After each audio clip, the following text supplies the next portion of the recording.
Buenas noches, ¿cómo están? Creo que mucha gente ya nos conocemos, pero otros no. Soy Emanuel Sicre, soy jesuita, tengo 42 años. Estoy acá en el rectorado del colegio desde hace ya en Santa Fe 5 años. Pero de origen soy mendocino y me estoy asantafesinando. Así que muy contento de estar acá. Tomé la iniciativa de poder hacerme eco de lo que proponían los que armaban el formulario de este tema de los vínculos, que a mí también me resultó desafiante poder pensar qué es lo que más ayudaría a trabajar este tema, porque se imaginarán que bibliografía sobre el tema vincular hay por todos lados. Entonces, cómo ofrecer un espacio para la reflexión, para la oración y para que ustedes encuentren como consignas, criterios, ventanas para poder trabajar sus propios vínculos y en relación a estos tres tipos de vínculos que son la familia, la pareja y la amistad, que entiendo forman parte de lo cotidiano y de donde estamos, de aquello de lo que estamos tejidos, ¿no? Como que estamos hechos de esos vínculos. Me gusta pensar que no somos individuos, sino personas. Una vez aprendí la diferencia esa, como el individuo es como algo que está hecho de manera independiente y la persona es algo que está tramado, entramado, construido, hecho por los vínculos de otros. Como un tapiz. Sí, no podríamos ser quienes somos si no hubiese habido vínculos que nos trajeron al mundo. Así de esencial es comprendernos como seres vinculares, ¿no? Y quizás estas tres formas de vínculos, familias, pareja y amistad, puedan ser los más constitutivos, los que más cercanos se nos presentan a la hora de pensar los vínculos. Y el buscar y hallar a Dios es como la formulación quizás más ignaciana que podíamos encontrar. Ignacio tiene como una obsesión por encontrarlo a Dios, no solo por buscarlo, sino por hallarlo, ¿no? No se queda solo con buscar y encontrar como estrategias para buscarlo, sino que quiere hallarlo. Entonces, por eso esa pregunta.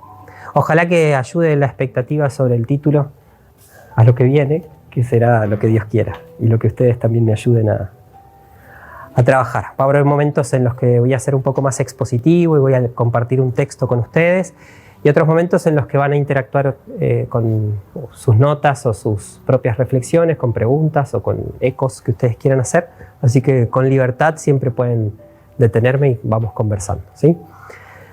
Pero bueno, para empezar les propongo esto, que penses en tres vínculos de tu vida hoy, uno que te da vida, uno que te cuesta y uno que evitas. Pueden anotarlos, pueden pensarlos en sus cavilaciones, uno que te da vida, uno que te cuesta y uno que evitas. Piensen en su familia, sus parejas, si es que están en pareja, o en sus amistades. La pregunta que tenemos es cómo buscar y hallar a Dios en, o también puede ser otra forma de preguntarnos esto mismo: ¿pueden mis vínculos ser un lugar donde Dios se revela? Esa pregunta, que es como una torsión a la otra pregunta de cómo buscar y hallar, en la primera se supone que Dios se revela a través de los vínculos.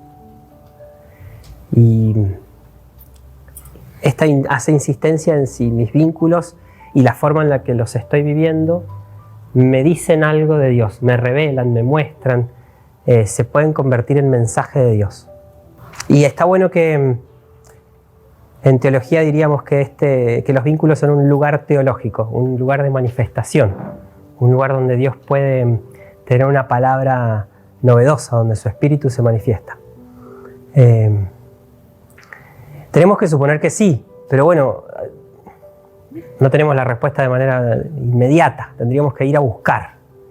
Entonces, esa es la propuesta de esta ir a buscar. Les presento a un amigo que se llama Francisco Jalix, que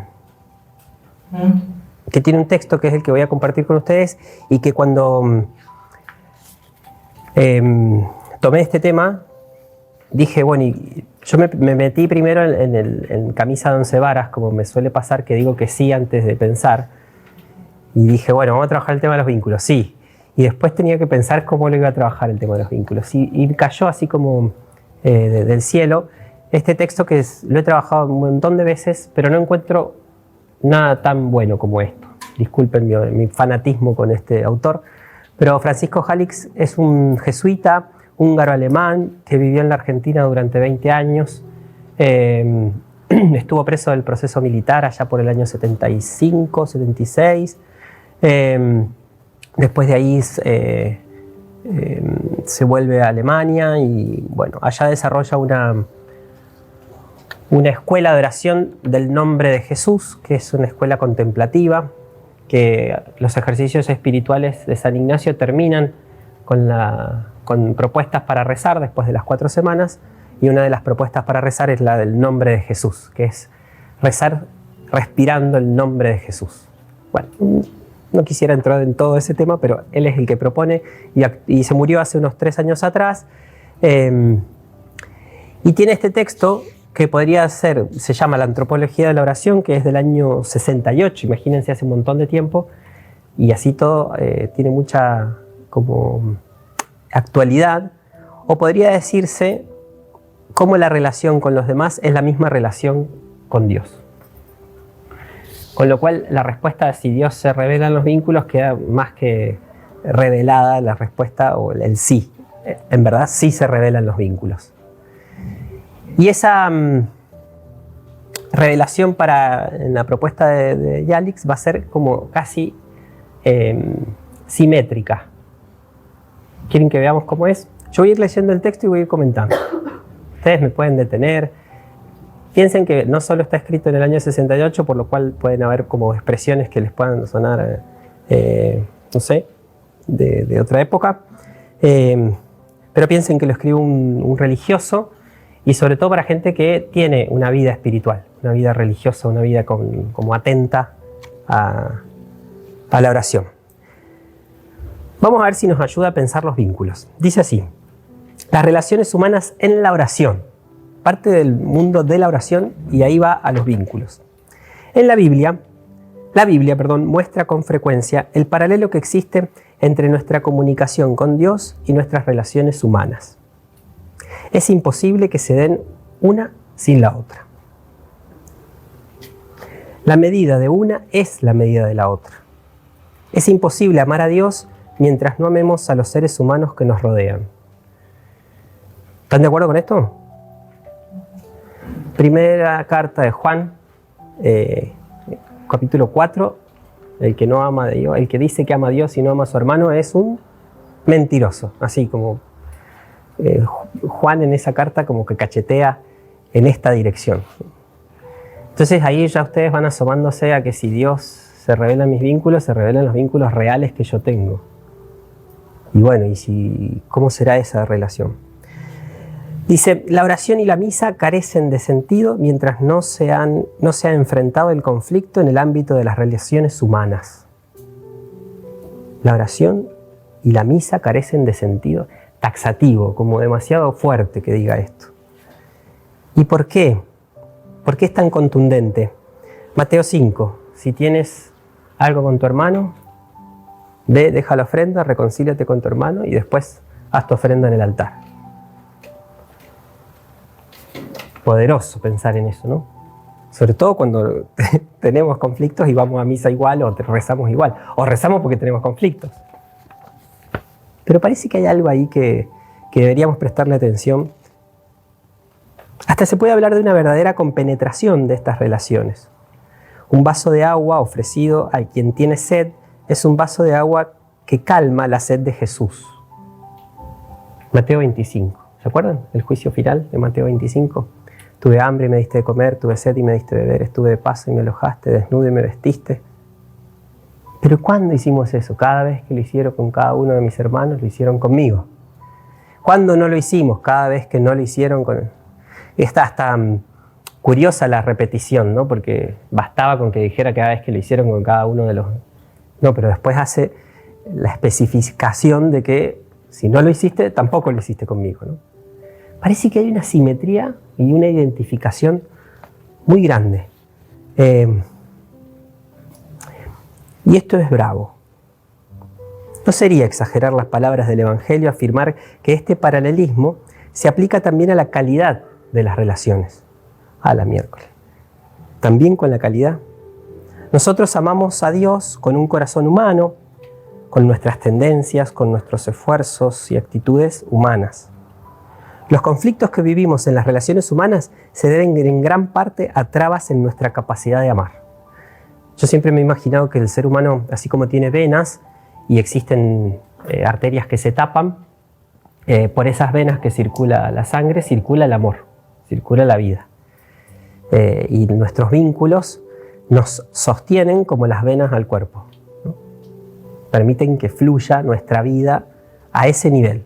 Entonces somos como una red de venas donde transita el amor que recibimos y que podemos dar. Bueno, eso a veces se nos traba y hay que hacer bypasses o hay que encontrar la manera de tener una salud en ese flujo. Los demás pueden ser muy deficientes, pueden llegar a dificultar la comunicación, pero no pueden anular nuestro amor y nuestra apertura hacia ellos. Y durante mucho tiempo no podrán resistir la irradiación de nuestra caridad si nuestra capacidad de amar es plena. Solo el amor es la respuesta al conflicto, a la traba, al anudamiento de esas relaciones. Y entonces, claro, está poniendo de modelo a quién hace esto, que es Jesús, que lo va a hacer hasta el final, digamos. Hasta en la cruz está amando a sus propios enemigos. Esa es la capacidad plena de amor. Nosotros vamos ahí atrás de eso, ¿no? Quizás no somos Jesucristo ni hemos muerto en la cruz, pero es quien nos enseña una forma de amor que nos va a plenificar, que nos va a decir la verdad de la posta del amor, digamos, ¿no? Pero si nuestra capacidad de relacionarnos con los demás está afectada, bloqueada por ese mismo hecho, se traba nuestra relación con el Señor. En otras palabras, tratamos a Dios conforme tratamos a los hombres. Si somos agresivos con los hombres, lo seremos con Dios. Si tenemos un complejo de dominar nuestro ambiente, de alguna manera, quizás inconscientemente, tratemos de dominar a Dios. Si vivimos encerrados en nosotros mismos, en medio de los hombres, nuestra relación será la continuación de esa actitud regresiva de centrarnos sobre nosotros mismos. Nuestra incomunicación con el prójimo refleja un aislamiento de Dios. Si nos sentimos indiferentes frente a un hermano, la oración denotará aridez, signo de la indiferencia frente a Dios. Los que tienen rencor contra alguien lo proyectarán también hacia Dios. Cuando yo leí esto por primera vez fue como si me hubiesen clavado un puñal en el pecho. Porque yo pensaba que con Dios todo bien, con los demás era lo difícil. Y entonces dije, ¿cómo? Pero entonces no se puede tener una relación perfecta con Dios y con los otros vamos viendo. O por lo menos lo evito para no entrar en conflicto. Y por eso este texto a mí me resultó como siempre decidor, porque me vuelve a una línea, a un punto de partida de mi relación con Dios, que me lo representa como muy real, ¿no? No podemos decir, por lo menos, que nuestra relación con Dios es como nuestra relación con nuestro mejor amigo. Lo decimos, ¿no? Cuando estamos aprendiendo a conocer a Jesús, a los niños, a los jóvenes, en la primera edad se le dice, Jesús es tu amigo. Usamos la imagen esa, ¿no? Entonces, ¿por qué no en otros casos se nos puede estropear? Si no sería, o es una relación con nuestro amigo, pero bastante ilusoria a lo que nosotros tenemos como amigo. Dios es más grande que nuestro mejor amigo. Nuestro mejor amigo no es omnipotente. No le confiamos muchos de los problemas que tenemos. Nuestro mejor amigo no es responsable de nuestra situación y nuestro mejor amigo no identifica su relación con nosotros con las relaciones que tenemos con todos nuestros enemigos. Creo que no hay relación humana que no se refleje de alguna manera en nuestra relación con el Señor. Esa es la premisa. Siempre que haya una relación humana, Dios estará ahí circulando, dándole pista. Por lo tanto, si queremos hacer un examen de nuestro amor a Dios, tenemos que hacer un análisis de todas nuestras relaciones humanas y esto nos dará un diagnóstico de nuestras relaciones con el Señor. Imagínense, entonces hago el laboratorio de mi relación con Dios y empiezo amistades, familia, pareja, bueno, capaz compañeros de estudio o de trabajo, no sé. Y entonces, personas que van caminando por la calle, personas que están con nosotros compartiendo un ámbito aunque no las conozca. También son relaciones humanas, relaciones sociales. La tradición monástica de los primeros siglos exigió una adaptación y una integración real a una comunidad de los que se preparaban para una vida ermitaña. De esta manera, muestra su fe en la Escritura, que sin una comunicación integrada en el campo de las relaciones humanas, no se admite la posibilidad de un acceso real a Dios. Estaremos como todavía esperando relacionarnos con el Dios más real. Estaremos con una parte de ese Dios quizás más ilusorio, que es ese amigo ideal, pero no va a ser tan real. Es cierto, nosotros no recibimos la realidad de la vida de una manera inmediata y ya está. Vamos progresivamente. Por eso es que es tan necesario reconocer que esos vínculos, cuando se traban, pueden convertirse en un obstáculo en nuestra relación con Dios. Porque si no, nos vamos a estar relacionando con un Dios fabricado, a la medida de nuestra ilusión de vínculo perfecto. Entonces voy a tener una relación con Dios perfecta, divina, porque Dios me entiende, me comprende y me perdona, pero con los demás ni los entiendo, ni los comprendo, ni los perdono. Y ahí está como ese desbalance que nos tiene que avisar que para que sea real nuestra relación con Dios, tiene que ser real con los demás. La relación con el Señor, segundo punto. El problema de nuestra oración se presenta del siguiente modo. Miren cómo lo describe Francisco. Estamos convencidos de que amamos al Señor. Lo amamos con un amor sincero y profundo. Estamos entregados a su servicio y somos celosos de su reino. El amor al Señor nos inspira un gran deseo de oración, anhelamos una profunda comunicación personal con Él. Pero nos falla el método de la oración. Nos abruma la rutina de la oración y de la misa cotidiana, en el caso de los que hagan misa cotidiana. Estamos dispuestos a orar, pero a último momento aparecen cosas importantes y urgentes. Y entonces, no por falta de espíritu de oración, sino bajo la presión de la situación, dejamos de rezar. Las exigencias del estudio, la urgencia del apostolado, el ritmo acelerado de la vida moderna nos distraen de la oración. Tenemos un amor intenso al Señor, pero la oración se hace rutinaria. Tenemos mucha fe en Jesucristo, pero a menudo las palabras del Evangelio no nos dicen nada. Nuestra oración es árida, seca. ¿Será una prueba de que Jesucristo? ¿Será una prueba que Jesucristo nos manda? El apostolado nos entusiasma y la oración carece de esa misma atracción, porque nos parece que somos activos y expresamos nuestro amor a Dios dedicándonos a los demás. Cualquier parecido con la realidad es pura coincidencia, quédense tranquilos. Vidas apostólicas ardientes y vidas de oración sedientas. Nada. Claro, cuando uno tiene menos edad es posible que esto sea más evidente. Pero bueno, en algún momento tenemos que enfrentarnos con esta realidad también, por más que seamos jóvenes, sean. Igual a los que yo tengo 42 pasa igual, quédense tranquilos, no es que yo ya tengo resuelto esto, es una tensión interesante. Así se nos presenta el problema de nuestra oración y nos parece que tenemos un gran amor al Señor y que en la oración sufrimos por ciertos problemas periféricos del método, la rutina y del tiempo disponible. No me alcanza para rezar, no tengo tiempo, no llego. Es que cuando en la mañana me duermo, en la noche también me duermo. En el día estoy haciendo no sé qué. Bueno, la comunicación con Dios se ve como ahí, como suspendida. O traducimos esa comunicación con alguna artimaña, como la del apostolado. Artimaña me refiero a yo en cada acción estoy amando a Dios. Sí, más vale que hagas eso, pero ¿rezás también? ¿No? La expresión de San Ignacio, que es contemplativos en la acción, decimos, trata de unir dos cosas en el mundo medieval, los monjes tenían el lema era ora et labora, ¿no? Reza y trabaja. Entonces, una forma de hacer dinámica esas dos instancias de la vida religiosa, pusieron contemplativos en la acción, ¿no? Como que mientras. Pero la expresión en latín, si la traducimos de manera un poco más justa, dice contemplativos también en la acción.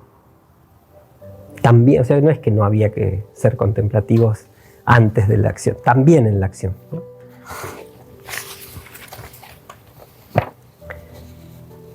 Las dificultades, sin embargo, los mismos hechos pueden ser interpretados de otra manera. Vamos a ver cómo los. Conforme a esta otra interpretación, los problemas no se ubican en la periferia de la oración, sino en el centro. Las dificultades en la oración indicarían que el amor interno hacia Dios es una ilusión. ¡Pah! ¿Cómo una ilusión mi amor a Dios? O mi fe, o mi deseo de conocerlo. Vamos a ver. Los hechos indican que hay un conflicto latente con el Señor. Le tenemos un rencor escondido, o lo agredimos, queremos dominarlo, o nos parece que nos trata mal, y de alguna manera oculta a nosotros mismos le exigimos un trato diferente. A lo mejor sentimos una profunda rebeldía frente a Él por habernos frustrado por algo. Puede ser que en lo más interior de nuestro ser sintamos una indiferencia frente a Él y tratemos de ignorarlo. Todo eso puede ser como una especie de venganza que no dejamos, por no dejarnos realizarnos como somos. Puede ser que en lo más interior de nosotros pensemos que es injusto con nosotros, o por lo menos que no nos quiere del todo como a los otros. Y ahí como que podría cerrar. Hay que permanecer en esta tensión de descubrir si realmente quizás hay algo que puede estar enfrentándome con Dios mismo. Lo que pasa es que es cierto, nosotros no nos enfrentaríamos tan así como sacándonos, vení, Señor, no sé si nos animamos a eso. Pero si nosotros vamos a veces en esas trabas que se nos presentan en la oración, es posible que encontremos algunos de estos ripios de las relaciones que tenemos con los demás. Recuerdo un tiempo en mi vida espiritual, me pasé más de 1 año y medio, esa es mi sensación, no sé si lo tengo calculado el calendario, pero más de 1 año y medio sin poder hablar en la oración. Rezaba porque era obediente y disciplinado, pero no hablaba una palabra. Y no me brotaba ninguna palabra, ni tenía ganas de decir ninguna palabra. Estaba en la oración simplemente ahí. Como perro fiel, pero enojado. En ese tiempo me acuerdo que hacía terapia. Entonces mis palabras estaban en la terapia, no en la oración, por ejemplo, ¿no? Y descubrí en la terapia que mi oración no tenía palabras porque tenía un mutismo con Dios. No quería hablarle a Dios. Me había cansado de hablarle a Dios, probablemente. Después tiene otras interpretaciones, pero quiero decirles que, y eso yo no lo sabía, cómo era que podía leerlo, esa falta de deseo de hablarle. Pero tenía que ver con mis vínculos. Cuando fui a revisar mi vida familiar, apareció algo ahí. En mi casa no se comunica la gente.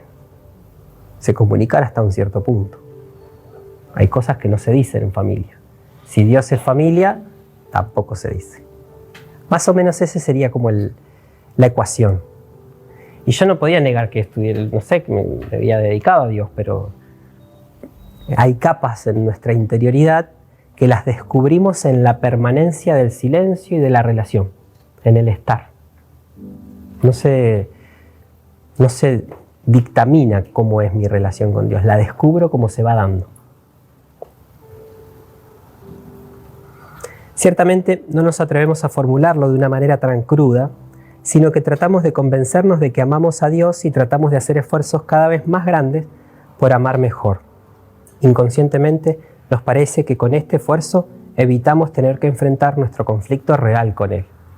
Yo podría haber huido de ese momento y me pongo a rezar el rosario porque ahí se habla, ¿no? Pero no hablaba. Este conflicto latente explicaría mucho mejor nuestra aridez de la oración, la ausencia de una oración serenante consolada, la insensibilidad de las palabras del Evangelio. Este conflicto no confesado con el Señor indicaría mucho mejor el sentido de nuestra falta de dedicación afectiva al trato con el Señor. ¿No es comprensible que haya una aridez molesta, una frialdad inexplicable con alguien con quien nuestro verdadero diálogo está bloqueado? Si yo no podía hablar, yo la pasaba realmente, no sé, como que me había acostumbrado a ir a la oración, pero no era un momento agradable ir a rezar porque estaba bloqueada la comunicación, no quería. Iba porque sabía que tenía que atravesar eso. Era un poco más grande, quizás, no sé, tenía unos 30 y pico de años, pero había que atravesar eso. Y estar ahí, permanecer en eso, a veces no es tan sencillo. ¿No es obvio que sintamos la misa como un acto rutinario cuando nuestra entrega real está paralizada por rencores inconscientes? La duda de fe no podría ser fruto de un deseo profundo de querer ignorar a Dios o de querer eliminarlo. No es una manera de agredir, un poco fuerte este verbo, pero vamos a atribuírselo al alemán original del texto, a Jesús al decir que la renovación de su sacrificio en la misa es un rito rutinario que no nos dice nada. ¿Cómo podemos superar las dificultades que encontramos en nuestra vida de oración? Respuesta: las superamos en la medida en que superamos los conflictos que tenemos con el Señor. ¿Y cómo superamos los conflictos que tenemos con el Señor? Respuesta: los superamos haciendo bien la oración. Dale, ¿cómo se hace esto? Y hacemos buena oración cuando tratamos con el Señor los verdaderos problemas que tocan a la relación con Él. Por eso, la buena oración es ante todo un esfuerzo de sinceridad y luego un esfuerzo de aceptación. Y aquí están como las dos claves para rezar bien o para poder hacer una oración real: sinceridad y aceptación. Después le voy a explicar por qué vine a este texto con lo que sigue después. Miren, fíjense cómo le pasa a Jesús esto. La oración de Jesús en Getsemaní puede ilustrarnos cómo comportarnos frente al Padre. Jesús vivió en Getsemaní un verdadero conflicto frente al Padre. ¿Se acuerdan? Cuando digo Getsemaní todos saben que es la oración del huerto, ¿no? Por una parte, quería obedecer, quería aceptar las consecuencias de su misión de anunciar el reino. Y por otra parte, interiormente se rebelaba contra esa sumisión que lo llevaba a la muerte. Señor, que no se haga mi voluntad sino la tuya, pero si se pudiera apartar este cáliz. Recuerden que el cáliz es la suerte, el destino de una persona se podía leer en la borra del vino del cáliz. Si pudieras apartarlo, estaría buenísimo, pero bueno, vamos a hacer lo que voy a decir, ¿no? Lo estoy caricaturizando, pero el Señor le llevó tiempo. Ante todo, hace un esfuerzo de sinceridad para tomar conciencia y para expresar toda la rebeldía y rencor que se escondían en su interior. Padre, si puedes, aparta de mí este cáliz. Es un esfuerzo de sinceridad para concientizar y para expresar su deseo oculto que trababa su entrega al Padre. Mientras ese deseo no se hace consciente, no se puede entregar libremente al Padre, porque el deseo de no morir estuvo en conflicto con la aceptación y la entrega. La humanidad de Dios en Cristo se resiste a perder la vida, a entregarla. Tanto que veníamos bien y se acaba esto. Por eso primero deja aflorar toda su tensión interior. Jesús expresa y nos lo cuentan los evangelios. Pero luego hace un esfuerzo de aceptación. Pero no se haga mi voluntad sino la tuya. Mateo nota que este proceso de aceptación duró horas enteras sin cambiar las expresiones de su oración. Si tuvieron la oportunidad de ver la última temporada de la serie de Chosen, estaba expresada esa... ¿Se acuerda que 3 veces va a decirle a los discípulos que se quedan dormidos? Y la oración es siempre la misma: si puedes, aparta de mí este cáliz, si puedes. Y ahí va sudando sangre y todo ese sufrimiento por aceptar eso que significaba entregarse. La oración no se le hizo rutinaria porque hablaba sobre lo vivo y hacía interiormente un doloroso proceso de aceptación de la voluntad de su Padre y un proceso de renuncia a su propio deseo. Chan. Aceptación, sinceridad, aceptación y renuncia. Vieron que ahí no se aburrió de la oración, ahí sí tenía tiempo, ahí sí hizo oración. Claro, estaba en el momento más crítico de su vida. Yo no voy a esperar al momento más crítico de mi vida para rezar, quizás, aunque todos vamos a rezar cuando estemos en el momento crítico. Pero lo que quiere mostrar aquí el texto es que de alguna manera ahí se develó, en la cancha se ven los pingos, cómo se hace una oración en serio. Sinceridad, aceptación y renuncia. Si les cuento esa pobre experiencia mía, sinceridad, no tengo ganas de estar aquí rezando, pero aquí estoy. Aceptación, no puedo hablarte, es lo que hay. Señor, lo lamento. Renuncia a mi deseo de irme de la oración y de no rezar más, o de hacer la mía, o de... La aceptación y la renuncia son dos aspectos de una misma realidad. La aceptación es un acto de fe. Aceptar que Dios no nos quiere el mal, sino el bien. No quiere frustrarnos, no quiere engañarnos, no es justo, no es injusto, sino que el Padre es nuestro Padre y nos quiere infinitamente. Hasta que no atravesé todo ese tiempo de silencio, en mi caso, no supe qué era lo que era rezar en serio.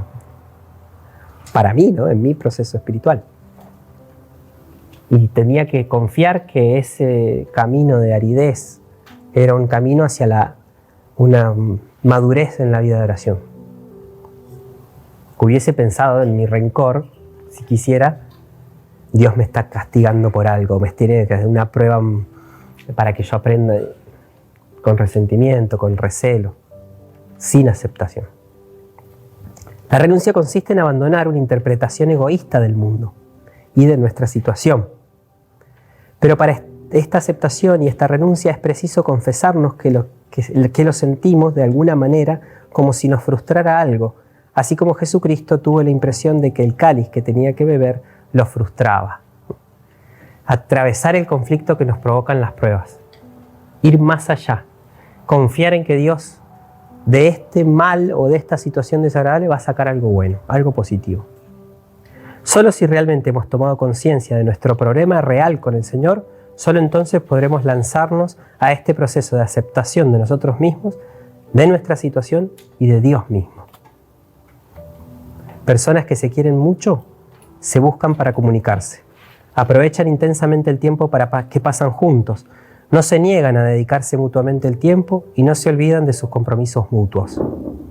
Estando juntos, no se aburren, sino que descansan interiormente, se renuevan y se sienten plenas. Por lo tanto, cuando nuestra vida de oración lleva todos esos signos de trato familiar, podemos estar seguros de que amamos al Señor con todo nuestro corazón. Punto final. ¿Por qué traje este texto? Para hablar de los vínculos. Ya sé que es del vínculo con el Señor, pero a mí me hizo pensar en que estas tres, entonces, son las tres palabras claves para un vínculo sano. Aceptación, sinceridad, aceptación y renuncia. ¿Están de acuerdo conmigo con esto? No tienen que estar de acuerdo porque se los dije, sino si acaso les parece que es oportuno traer estas tres palabras, tres conceptos, tres ideas, tres experiencias. Y si no, veamos un momento práctico. Les propongo que, según mi experiencia, la de cada uno de ustedes, como parte de una familia, en el caso de que estén en pareja, como parte de una pareja, como parte de una amistad, ¿cómo veo funcionando estas palabras?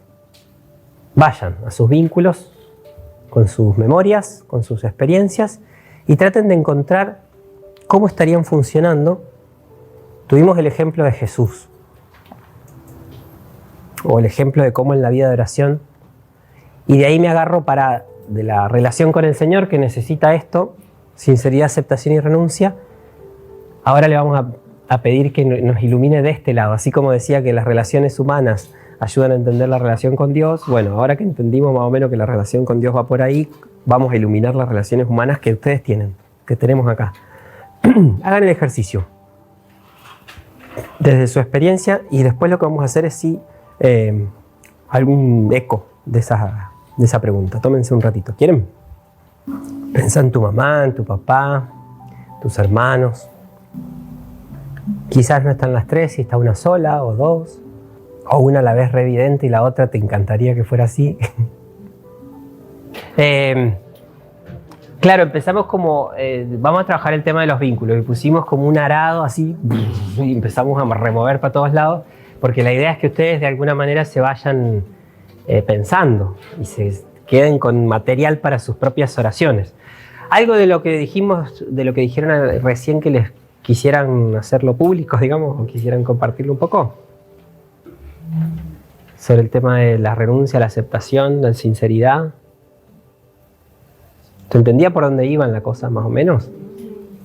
¿Sí? La sinceridad, esto es lo que hay. Este soy yo, esto sos vos. Esta es mi familia, este soy yo dentro de mi familia. ¿Sí? La aceptación de que eso es así y que me podría gustar que sea de otra manera y no todas las veces tengo la oportunidad de cambiarlo. Y la renuncia a mi capricho de que el otro sea como yo quiero. Dicho en grandes... Si yo logro como aceptar esas tres o practicar esas tres como instancias, mis vínculos van a ser más humanos, van a ser más sanos. Porque nosotros vivimos, y yo también, no es que ya lo superé, vivimos en la fantasía de que el otro va a cumplir mis expectativas o va a ser como a mí me gustaría que sea. Y ese es el motivo de casi todos los conflictos humanos. Porque el otro es como le sale ser en su libertad. Y en sus heridas, y en sus condicionamientos, y en sus determinaciones, y como le salió su tejido. Es un tapiz como yo, nada más que tiene otra figura, pero está hecho de los mismos hilos, o de ese entramado de hilos que es muy singular.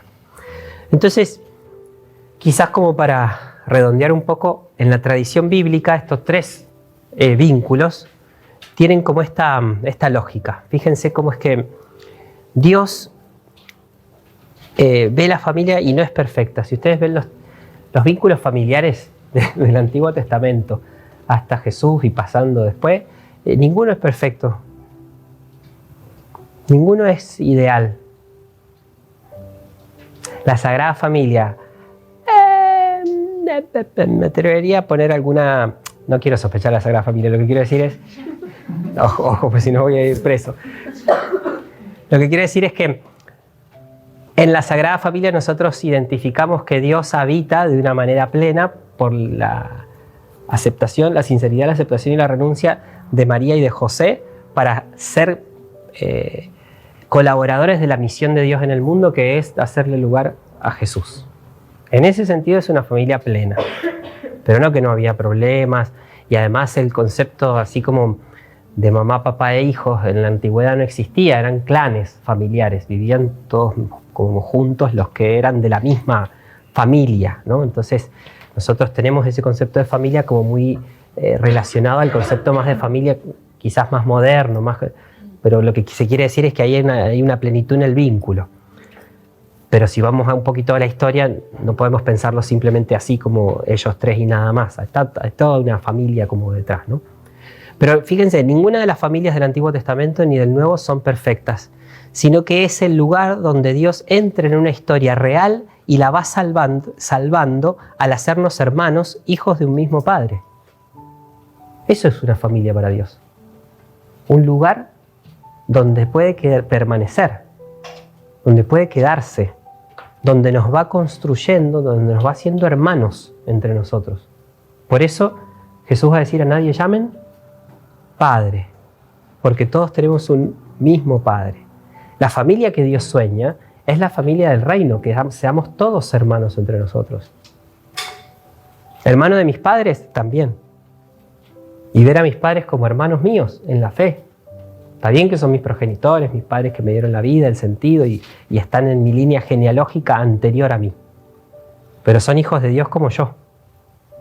Haz el ejercicio alguna vez de pensar cuando estás relacionándote de manera conflictiva con tus viejos, o no conflictiva, como sea, pensarlos como ellos también son tus hermanos en la fe y son hijos de Dios como vos, y a nadie llamen Padre.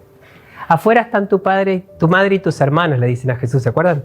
No, mi madre y mis hermanos son los que cumplen la palabra de Dios y la ponen en práctica. La voluntad de Dios y la ponen en práctica. Esos son los que son mi padre y mi madre y mis hermanos. O sea que hay una filiación, un ser familia de Dios por la escucha de lo que Dios quiere para nosotros.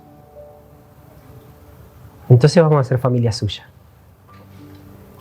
Nosotros somos familia por el vínculo sanguíneo. Somos de la misma sangre de nuestros linajes. Pero nuestro destino no es la sangre, sino el espíritu. La fraternidad universal, la fraternidad de los hijos de Dios, está más allá de la sangre, más allá de la naturaleza. Es un vínculo que se hace por lo que hace el bautismo en nosotros, ¿no? Ese concepto de familia tiene que estar como en la forma en la que nosotros entendamos nuestra propia construcción de la familia. Porque nos va a ayudar a entender qué es lo que Dios quiere de la familia humana. No es solamente voy a tener mis hijos o mi pareja, porque incluso cuando los matrimonios se preparan para el matrimonio, se preparan para colaborar en la creación de Dios, ¿no? Se preparan para ser fecundos y proactivos por un mundo como el que Dios sueña, no para la autopreservación de la especie. Eso es muy natural, muy básico, muy ahí raso. Lo de Dios es siempre más. Abre, plenifica, puebla en la tierra, les dice, ¿no? Y cuando los hombres hacen la autopreservación, ¿qué hacen? La Torre Babel. Vamos a construir una torre para que nos protejamos de los pueblos vecinos, y entonces, ¿qué viene después de la Torre Babel? Les confunden la lengua. ¿Por qué? Les confunden la lengua. Porque no estaban cumpliendo la misión de poblar la tierra. Estaban abroquelándose en un barrio privado. Perdón por si alguien vive en un barrio privado. Lo que quiero decir es el concepto de encerrarse, ¿sí? Entonces, lo de Dios es siempre hacia afuera, es expansivo de sí, porque es abundancia, ¿no? Bueno, la familia tiene que ser eso.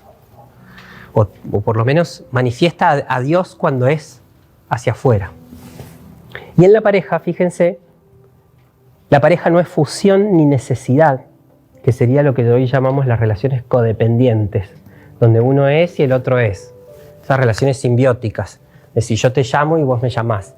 Si te mando un mensaje me tenés que mandar uno. Si mando 5, vos tenés que mandar 5. Si me mandaste 6, vos me querés más que si yo te mando 5. Bueno, estoy caricaturizando, pero hay relaciones tóxicas, como le llamamos, que son codependientes. Yo existo porque el otro me hace existir con su amor y su existencia. No, ¿sabes qué? No. Es cierto que el amor se siente como una dependencia. En la primera fase, unos ratitos, no sé, 1 año, 2 años, pero después, si vos toda tu vida estás apoyado en el otro y el otro se va y vos te caes y no sos nadie, no, entonces no sirve. Eso no es una pareja, eso es un sustituto de tu libertad. Entonces, no es fusión con el otro. El otro día había una persona que charlábamos sobre este tema. Entonces, las parejas no tienen que ser esto, que se confunden, tienen que ser esto, donde cada uno es una libertad que se relaciona con el otro, pero puede volver a ser sí mismo. No es que es solo sí mismo cuando está con el otro y no tiene una identidad si no es con el otro. Es alianza entre dos libertades, interdependencia. Si nosotros usamos la imagen esponsal que se le llama, el matrimonio de Dios con la humanidad, vemos que Dios deja libre al hombre. No le digita la vida, no le hace, ay, si vos me traicionaste, yo te traiciono 2 veces. No existe eso. Te dejo libre. Toda la tradición de Israel, cuando Israel es infiel a Dios, Dios la busca, la corrige, la rescata, la ayuda a salir de su pozo, la saca de la condición de prostitución, ¿no? Usan esas imágenes en el Antiguo Testamento. Pero la deja libre. Siempre vuelve a caer porque es libre. Entonces, en la pareja, no fusión ni relación por necesidad. Claro, lleva un trabajo enorme esto, no es que, ay, no tengo cierta codependencia, no me voy a enamorar de vos. No, te enamoraste y ya está, paciencia. Hay que trabajar esto, eso es lo que quiero decir, ¿no? La toxicidad de esta época, y no es solo de esta época, tiene que ver con una dificultad para ser nosotros mismos frente al otro. Porque esa constitución personal que se hace en la alteridad del vínculo con el otro, ¿sí?, está como delegada en el otro. Como si yo te digo a vos que me digas quién soy. Y no, hermano, esto lo descubrís porque sos vos mismo. Y te descubrís con los otros, pero los otros no son vos. Vos no son una proyección de tu deseo, de lo que no pudiste hacer, de lo... Y la amistad, que es el vínculo más preciado, más parecido al modo de Jesús, al modo de amar de Jesús. ¿Se acuerdan de esto? No es propaganda para el Día del Amigo esto, ¿eh? Jesús ya no los llamo siervos, sino amigos. ¿No hay amor más grande que dar la vida por? Ahí está.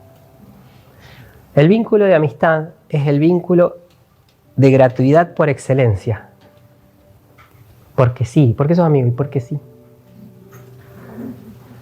Y te bancás cada uno que es tu mejor amigo, y a tu mejor amigo le bancás todas. Lo justificás, lo perdonás, lo querés. No te importa cuánto tiempo estés con esa persona. Podés no estar con esa persona y sin embargo ser tu amigo y te ves una vez al año, como decía Bioy Casares, que con Borges se veían una vez al año y sin embargo eran mejores amigos, porque la amistad no necesita de la frecuencia. La amistad no es tóxica. Hay amistades tóxicas cuando no son amistades de verdad. Pero esa amistad que deja libre al otro y que te deja ser vos mismo. Por eso las parejas que llegan con gusto al final de sus vidas juntas son amigas entre ellas. Logran, más allá del afecto de pareja, del amor de esposos, logran ser amigos entre ellos. Y se cargan, y se gastan, y se aguantan, y se ríen uno del otro, y se putean. ¿Cómo te pasa con tus amigos? Yo les cuento una infancia con mis padres. Yo tengo una admiración por eso de vínculo que tienen mis padres. Mis padres se casaron a los 19, mi madre, y a los 25 mi papá. Todavía están juntos, con 70 y 65 años. Entonces, cuando yo me estaba por ordenar de sacerdote, mi mamá, tan oportuna, a 4 días de ordenarme sacerdote, me dijo: ¿vos nunca pensaste en dejar, hijo? No sé, mamá. No sé, esta semana no, por lo menos. Entonces le dije: no, la verdad que, qué sé yo, no sé, he tenido crisis, pero dejar... como yo con tu padre, matarlo más de una vez, dejarlo nunca, ¿no? Y él se lo dice, y bueno, como esa... Yo noto en ellos una amistad que los hace aguantarse como son. Sinceridad, aceptación. Por más de que refunfuñen, por más de que cuando vaya yo te ponen la oreja así porque hizo lo que hizo el otro, la vida eso, ¿no? Pero el amor trasciende esas lógicas. Dios quiere una amistad con vos. Por eso el vínculo, en esa lógica de antropología de la oración que se hace por amistad con Dios, tiene otro gusto, otro sabor. Voy porque sí, no voy porque estoy obligado a rezar. Voy, como decía en el último parrafito de este texto, personas que se quieren mucho se buscan para comunicarse, aprovechan intensamente el tiempo que pasan juntos, no se niegan a dedicarse mutuamente el tiempo y no se olvidan de sus compromisos mutuos. Estando juntos no se aburren, sino que descansan interiormente, se renuevan y se sienten plenas. ¿Cuántas veces con tus amistades fuiste en auto y no hablaste nada, pusiste música y nada más? Y estás con tu amigo, ya está, no pasa nada. Bueno, imagínense una relación con el Señor como la tenés con tu mejor amigo, pero en la otra forma. No la de mi mejor amigo como que mi proyección, ¿no? Sino como ese amigo que puede ser él mismo, conmigo, y yo puedo ser yo mismo con el otro. Este es lo último que quería decirles. Si la amistad es el vínculo por excelencia, ¿por qué no apuntar alto y ensayar una amistad social?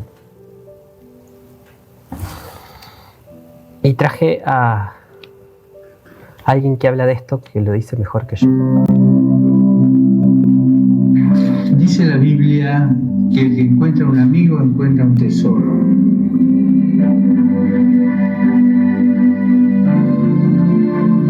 Me gustaría proponer a todos ir más allá de los grupos de amigos y construir la amistad social, tan necesaria para la buena convivencia. Reencontrarnos sectores vulnerables, estar en las periferias, alejarnos de los populismos que explotan la angustia del pueblo sin dar soluciones, proponiendo una mística que no resuelve nada. Huir de la enemistad social que solo destruye y salir de la polarización. Y esto no siempre es fácil, especialmente hoy, cuando una parte de la política, la sociedad y los medios se empeñan en crear enemigos para derrotarlos en un juego de poder. El diálogo es el camino para mirar la realidad de una manera nueva, para vivir con pasión los desafíos de la construcción del bien común. Recemos para que en situaciones sociales, económicas y políticas conflictivas seamos arquitectos de diálogo, arquitectos de amistad, valientes y apasionados, hombres y mujeres que siempre tiendan la mano y que no creen espacio de enemistad y de guerra. Hasta allá. Yo sé que cada uno vino por sus vínculos de su círculo, pero ojalá que la búsqueda de poder armonizar esta vida vincular de la que somos, de la que estamos hechos, nos anime a eso, como a expandir el deseo de una amistad, de hacer familia con toda la humanidad, de poder vincularnos amistosamente con quien se nos cruce, que soñemos con lo que Dios sueña. Y eso era todo lo que tenía para decirles o para compartirles, y ojalá que les haya servido. Y si quieren podemos hacer un segundito de silencio como para recoger lo que sea que tengamos en el corazón y ponerlo en manos de Dios para cerrar la oración. Toma, Señor, y recibe toda mi libertad, mi memoria, mi entendimiento y toda mi voluntad. Todo mi haber y mi poseer, vos me lo diste, a vos, Señor, lo torno. Todo es tuyo, disponé a toda tu voluntad. Dame tu amor y gracia, que esta me basta. Amén. San Ignacio.